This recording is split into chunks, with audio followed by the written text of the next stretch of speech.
বেগুন দিয়ে ইলিশ বানাবো, তার জন্য আজকে একটা বড় সাইজে ইলিশ নিয়ে এসেছি, যেটার দাম হচ্ছে 950 টাকা। আর এটার ওজন ছিল হচ্ছে 800 গ্রাম, মানে এই 850 থেকে একটু কম, যে আর 1200 টাকা 1250 টাকা করে কেজি নিয়েছে। তাই মাছটা আমি কাটিয়ে নিয়ে আসি, সবসময় বাজারে গেলে আমি মাছগুলো কাটিয়ে নিয়ে আসি, কেন আমি গোটা মাছ আনি না, আমার সময় থাকে না, তার জন্য তোমাদেরকে আমি গোটা মাছ দেখাতে পারি না। আর মাছটা আমি ভালো করে ধুয়ে নুন মাখিয়ে এই যে তেল গরম করতে দিয়েছিলাম, একে একে মাছগুলোকে সব ভেজে নেব। আর টোটাল মাছের টুকরো হয়েছে 7খানা, লেজা নিয়ে 7টা। মাথাটা আমি শোলা কচু দিয়ে আজকে রান্না করেছি।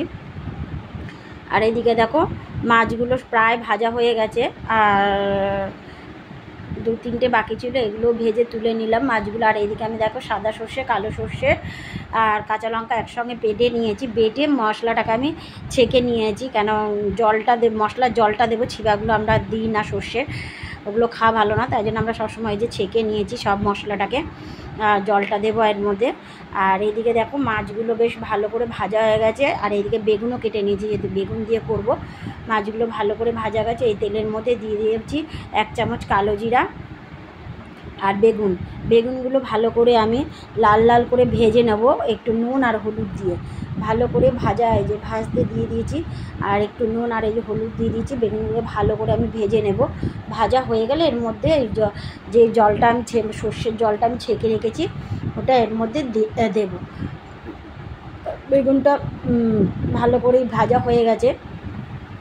এর মধ্যে যে এবার জলটা, সর্ষের জলটা আমি এর মধ্যে দিয়ে দিলাম। আরও অল্প একটু জল দিতে লাগবে, যেহেতু একটু ঝোল ঝোল করবো আজকে ইলিশ মাছটা, আর তার জন্য আরও একটু জল দিয়ে এটাকে ঢেকে দেবো।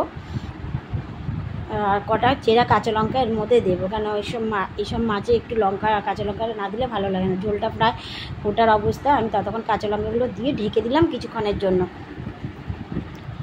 দেখো ঝোলটা বেশ ভালোভাবে ফুটে গেছে। এবার একে একে ভেজে রাখা মাছগুলো আমি এর মধ্যে দিয়ে দেবো, দিয়ে 5 মিনিটের মতো ফুটিয়ে নামিয়ে নেব। রোববার ছেলে মাংস খেতে চেয়েছে, ওই জন্য আবার মাংসও নিয়ে এসেছি, মাংসটাকেও রান্না করতে লাগবে। ওই ইলিশ মাছ খায় কিন্তু অত না, ওকে বেছে দিলে তবেই খাবে, তার জন্য আবার এটা হয়ে গেল, আবার মাংসটা রান্না করব। দেখো মাছগুলো দিয়ে আমি 5-7 মিনিটের মতো ফুটিয়ে নিয়েছি। দেখো ইলিশ মাছ হয়ে গেছে, বেগুন দিয়ে ইলিশ, কালো জিরা ফোড়ন বেগুন দিয়ে ইলিশ মাছের ঝোল রেডি।